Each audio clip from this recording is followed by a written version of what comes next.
Well, hello everyone, and today we're going to be in Chapter 8, which deals with change management. This is a big issue today when it comes to businesses and ministry. As you remember, we talked about diversity, technology, and globalization, and how these three forces have really revolutionized business. As a result, especially with technology, we're having to change our models. Our business models, our management philosophy, our structure, everything. So really the only thing, it's like that old saying goes, the only thing that is constant now is change. But even though we know change is necessary, it's often hard to accomplish.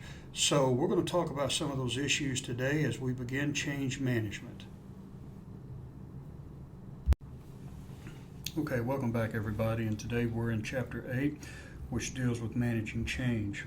Now, change management is really it's a course unto itself. This being an overview course, you'll get just bits and pieces of some of the principles of change management.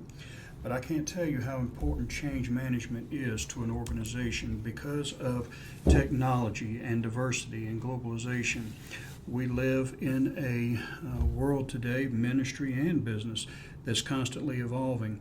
The companies today that are static, that do not prepare for the changes brought on by these three forces, will perish.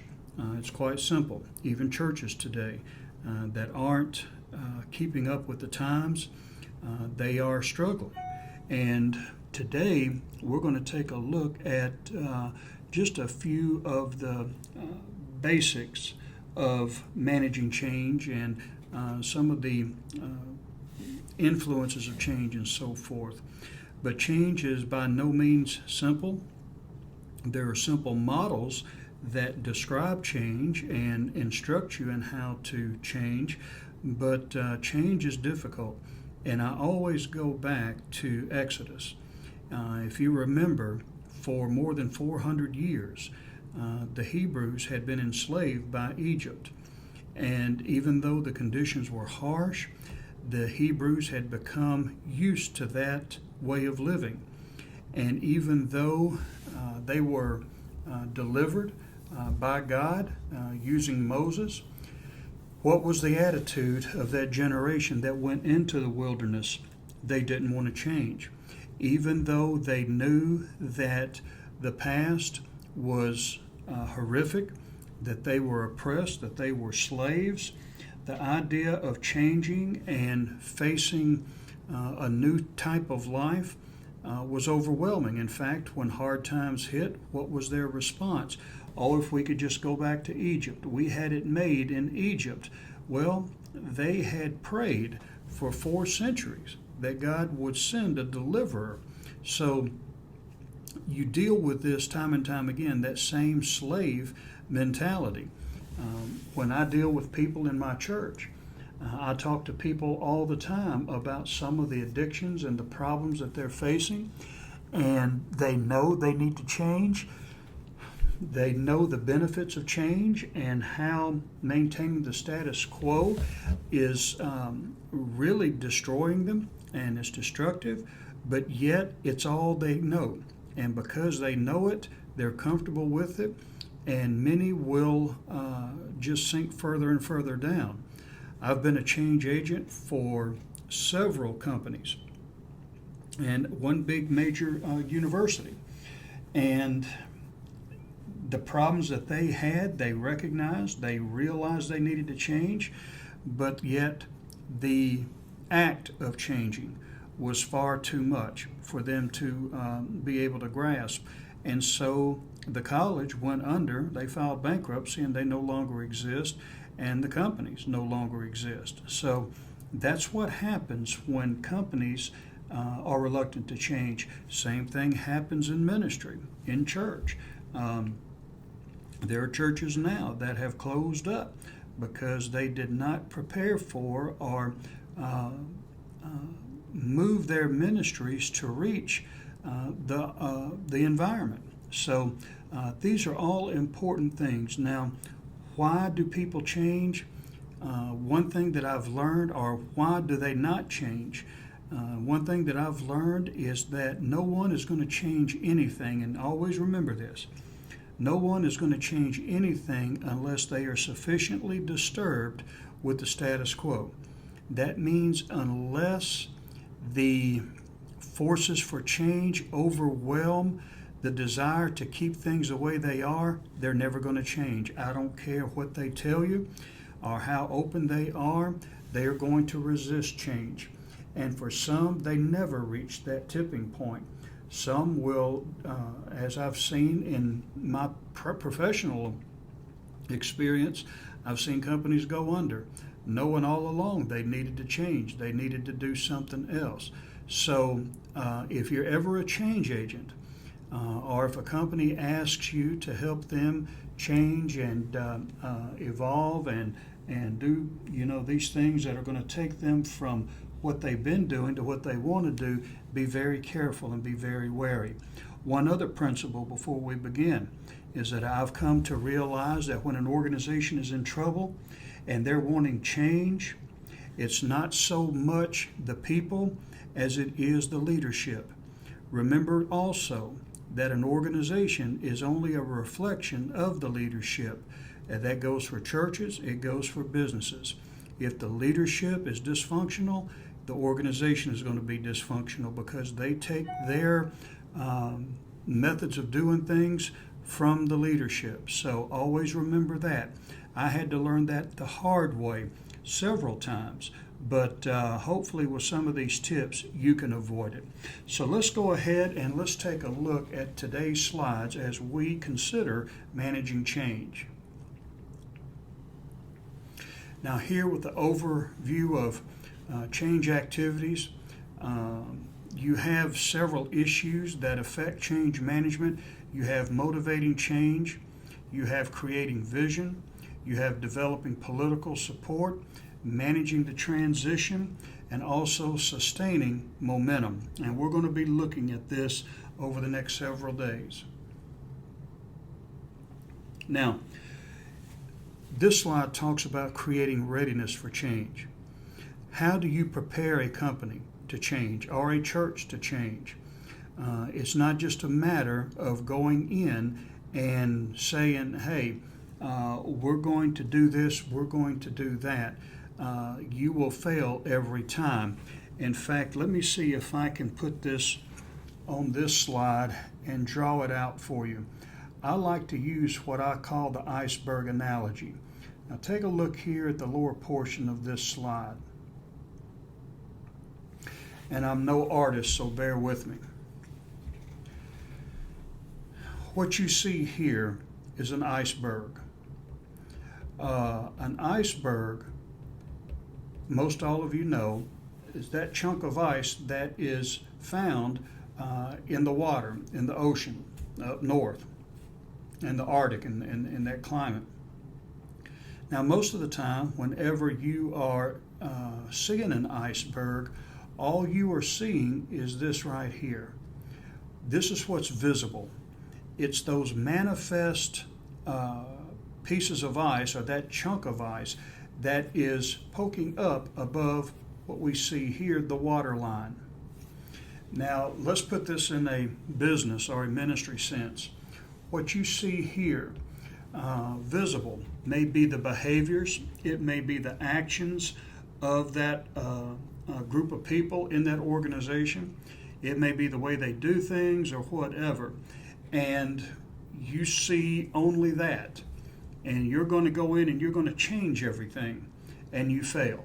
You sink just as quick as the Titanic did when it hit that little chunk of ice above the water line. Why? Well, everything that supports this top section is hidden underneath. These are values. And I'll write them out here. This is the culture.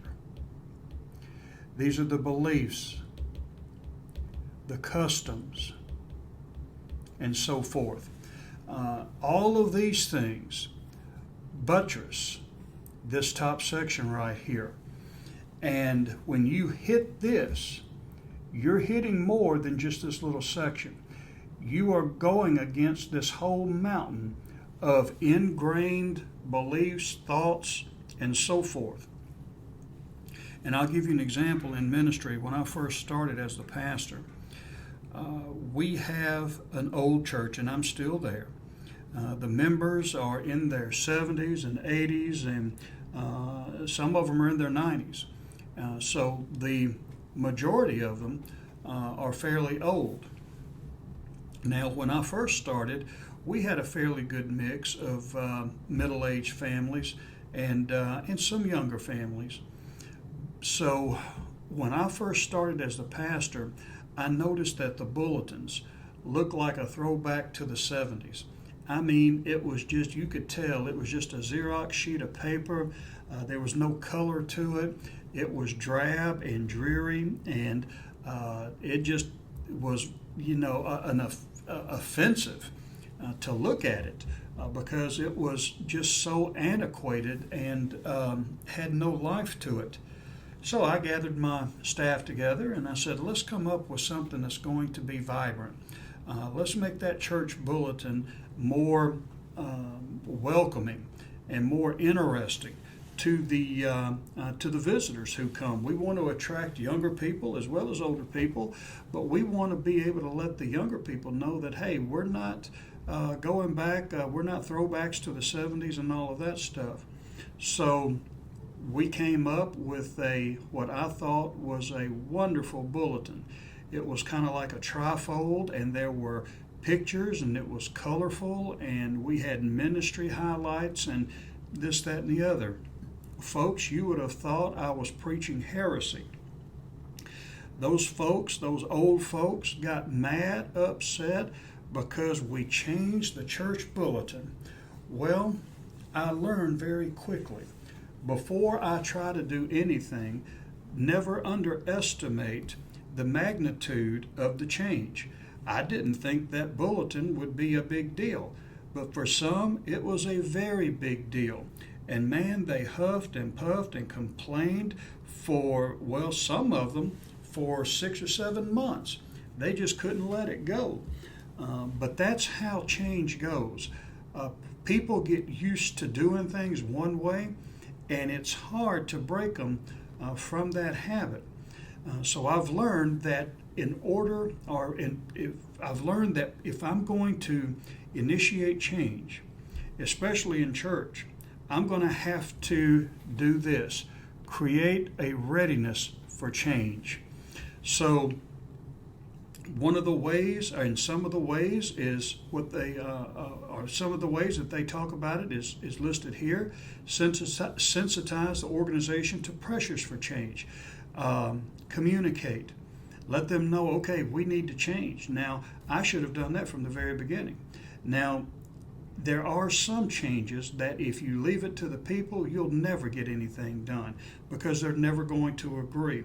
And bulletins, that would be one example of different opinions holding up progress.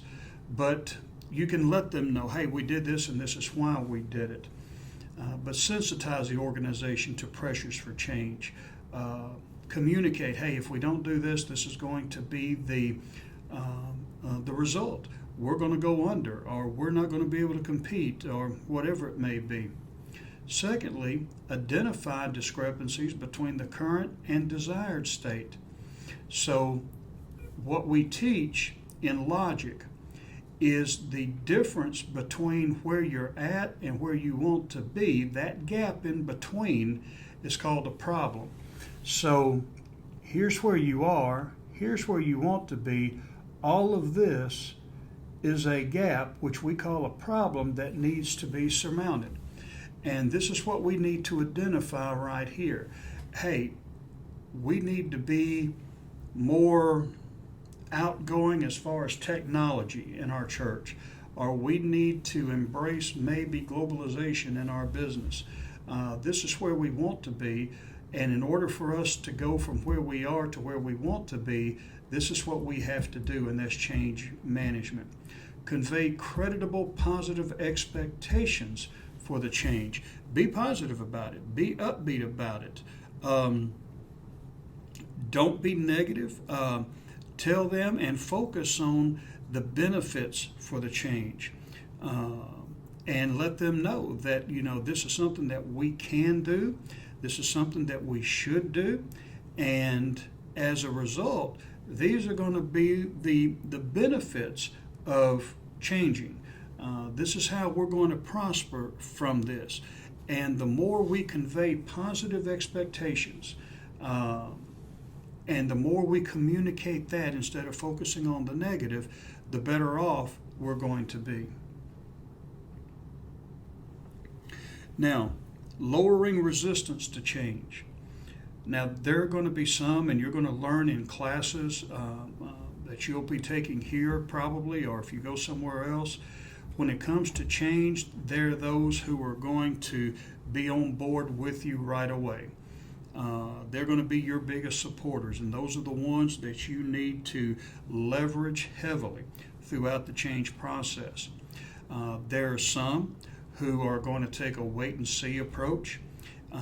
They're going to start looking at whether or not this change is going to happen, if it's going to be a benefit, and so forth. So you will have that group that will just take a wait and see, and if it's successful, we'll get on board.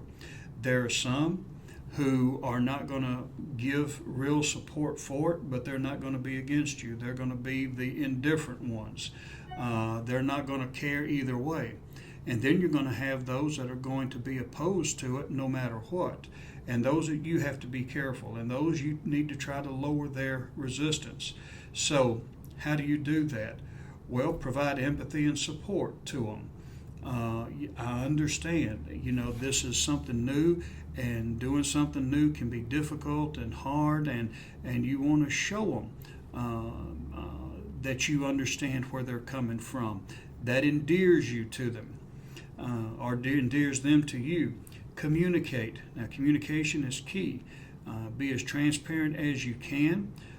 They need to know this is what we're doing, and every step of the way, this is what you can expect. And don't try to hold back anything from them, especially if you're trying to garner people's support and so forth. So communication is key. And also involve members in planning and decision making. One of the things that I have learned also in ministry primarily is that if I am thinking about changing something, instead of announcing it and so forth, I'll go to key people who have an influence over the church. And I've done this in business. I'll communicate what it is that I want to do, and I'll get their support, and I'll have them help me in the planning and decision making. Now, they really don't know that I've already set out the agenda, so I'm talking to them in a way that I'm directing and guiding them towards the end that I'm looking for, without them feeling that I'm just taking over everything. Now, the reason why I do this is to keep everybody on track with the change. As pastor and as a director and leader, God gives us the vision, and He gives us the resources. So if everybody was able to just throw in whatever they wanted to do, we would never get anything accomplished. So I take the vision that God has given me. That's what I communicate to the people, and let's say my deacons. I don't do anything in my church without letting my deacons know. I trust them, and they trust me. I've been there for 9 years, and we have a relationship that there's mutual respect and trust, and I treasure that, and I protect that at all costs. So I've never had an issue or a problem with trying to get something done. But now I will be honest, there are times when a deacon would say, well, Pastor, have you thought about this? And I'll think about it. No, I haven't. So this is why you want them involved in planning and decision making, because you may not have the most optimal option or alternative or plan. They can enhance that. Now here's how I look at it, and I'm going to try my artistry again. Let's start, and I'll explain all of this here in just a minute.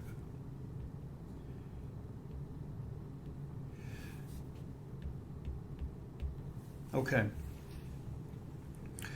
Whenever, whether in ministry or business, you have an idea, and that's what this is supposed to be. It's supposed to be a light bulb. I know it looks nothing like a light bulb, but you have a light bulb goes off and there's the light that's just beaming and everything. You have an idea. Well, if that idea is going to have any hope of being attained, you're going to have two things. You're going to have what we call attainment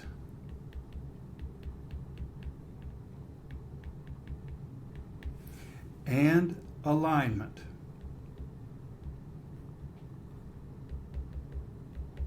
Now, you understand as you are communicating with the people that you want to have as strategic partners, you're showing empathy and support, but you go down here and you talk to those few individuals. That's starting to get your alignment going for this vision or this change. Well, you've involved them and everything is going good with this little group, so you get them to start talking to other people. And while they're doing that, you go up here to attainment, and this is gathering together the resources you're going to need to make that change happen. It may be money, it may be property, it may be technology, whatever it may be. As your people down here, your little band of loyalists are talking to people, then you can be working on attainment. Now, once you've started the initial gathering of resources, you can move back down here, making sure everybody is on the same page. You can be enlisting the support of more people. You can be getting feedback to how the plan is going and any suggestions that need to be made to alter it maybe or to enhance it or better it. This is what you're doing here with alignment. And then after you've done that, you go back up here to attainment, you go back down to alignment, you go back up to attainment. So you are constantly generating both sides of this cone, and that's what we call the organizational cone, so that what you're creating as you're going along is momentum. And if you are working on alignment and attainment, and you've got those going, then it creates enough energy to make sure this arrow points in the right direction and has enough fuel to get you to the end point. And that's how change occurs. As you gather people, you're gathering resources. More people, more resources. More people, more resources. More people, more resources. And that force that you're creating as you go up and down will propel you to the end. Normally, whenever a change initiative fails or an idea never gets to the end point, it's because one or both of these two elements was not given enough attention and it collapses. So this is how we lower resistance to change, by providing empathy, communicating, and involving them in planning and decision making. And you know, as I've done that in the past in my church and in business, the more people who have an input, the more they're going to be behind it. They could be dead set against it at the very beginning. But if they feel they have ownership in this, man, they're going to take off with it. Now, what about those who, no matter what you do, they're not going to get on board? They're going to resist. Well, these are the ones that you need to be, and it's a harsh strategy, but you need to get rid of them. It means terminating them. It means removing them from that ministry or whatever. But at any point throughout this process, anybody who would throw a stumbling block in it or anybody who would block it will sabotage the whole thing. And sometimes, and if you remember those who conspired against Moses and Aaron, those who were resistant to change, what happened to them in the desert? God destroyed them. So it's a harsh, don't kill them, but you know what I mean. You have to rid yourself of those who would sabotage the change, because change is hard enough. It is very difficult. Even when all of this is going for you, change is still difficult. So removing those who are going to be a handicap to you, it's best to go ahead, identify them, and send them on their way, because they really wouldn't be happy with the change anyway. And even if the change occurred, they are probably going to be negative towards any future plans or any future strategies.